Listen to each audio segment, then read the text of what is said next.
नमस्कार दोस्तों, स्वागत है आप सभी का हमारा चैनल सुविद्या में। राजस्थान की स्थापत्य कला की हम बात कर रहे थे और आज की क्लास में हम बात करेंगे भटनेर का दुर्ग, जो कि कहाँ स्थित है, हनुमानगढ़ में स्थित है। तो भटनेर का दुर्ग जो है, इसका निर्माण के लिए कोई फिक्स टाइम नहीं है। कई किताबें में आपको 286 ईस्वी दिखेगा, 295 ईस्वी या 298 ईस्वी, या हम कह सकते हैं कि लगभग तीसरी सदी में भटनेर के दुर्ग का निर्माण हुआ है।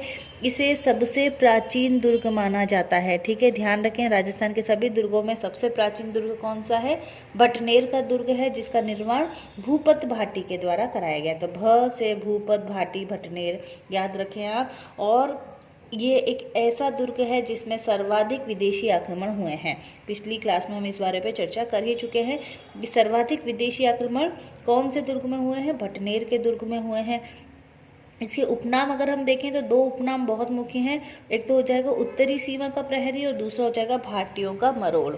तो भाटियों का मरोड़ और उत्तरी सीमा का प्रहरी, इसके दो उपनाम हो जाएंगे। इस भटनेर दुर्ग का जो हम कह सकते हैं कि शिल्पी थे, वो कौन थे? केकैया थे। ठीक है, तो केकैया जो थे, जो कि हम वास्तुकार कह सकते हैं भटनेर के दुर्ग को। श्रेणी अगर हम देखते हैं तो इसकी श्रेणी कौन सी हो जाएगी? धानवन श्रेणी होगी। श्रेणी कौन सी हो जाएगी? धानवन श्रेणी। ये जो भटनेर का दुर्ग है, ये सरस्वती या फिर घग्गर नदी के तट पर स्थित है। पूरा का पूरा मिट्टी से बना हुआ दुर्ग है। ये दिल्ली मुल्तान मार्ग में जब जाया जाता था तब भटनेर का दुर्ग बीच में आता था। और ये एक ऐसा दुर्ग है जिसमें मुस्लिम महिलाओं ने भी जौहर किया है। ठीक है, ये एकमात्र ऐसा दुर्ग है जहाँ पर जौहर जो है वो मुस्लिम महिलाओं के द्वारा भी किया गया है। इस बारे में जो प्रमाण है वो 1399 में तैमूर लंग जो हैं, उन्होंने अपनी आत्मकथा लिखी थी तुजु के तैमूरी, और उन्होंने इस दुर्ग को अपने जीवन का सबसे मजबूत दुर्ग बताया। और इस समय यहाँ के शासक थे दूलचंद, तो उन्होंने तुजु के तैमूरी में ही बताया कि मुस्लिम महिलाओं के द्वारा यहाँ पर जौहर किया गया था। अगर बात हो कि जैसे हमने अभी बात की कि सबसे ज़्यादा विदेशी आक्रमण यहीं पर हुए हैं, तो पहला जो विदेशी आक्रमण हुआ है, पहला आक्रमण अगर हम बात करें तो वो महमूद गजनवी के द्वारा किया गया 1001 ईस्वी में। और अंतिम जो विदेशी आक्रमण है वो 1532 से लगभग 34 तक चला, जो कि हुमायूं के भाई कामरान का आक्रमण इसमें किया गया। तो दो आक्रमण, पहला आक्रमण आप याद रखें महमूद गजनवी के द्वारा, और लास्ट वाला कामरान का आक्रमण।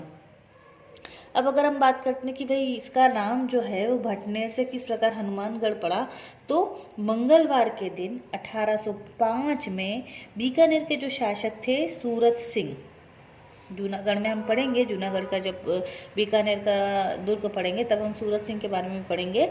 तो बीकानेर के शासक सूरत सिंह ने क्या किया, भटनेर के जो समय शासक थे जबता सिंह भाटी, इनको हराया और भटनेर के दुर्ग पर अपना कब्जा कर लिया, अधिकार कर लिया। और मंगलवार के दिन क्योंकि इन्होंने कब्जा किया था, हनुमान जी का दिन था, इसलिए इसका नाम क्या रख दिया गया? हनुमानगढ़ रख दिया गया। और कुछ थोड़ा सा हम इसका इतिहास अगर देखते हैं तो देखिए 1549 में ठाकुर सिंह राठौड़ का अधिकार था यहाँ पर भटनेर के दुर्ग में। 1570 की अगर हम बात करें तो अकबर का अधिकार था, लेकिन अकबर ने ये जो दुर्ग है वो ठाकुर सिंह राठौड़ के ही पुत्र बाघा को सौंप दिया था।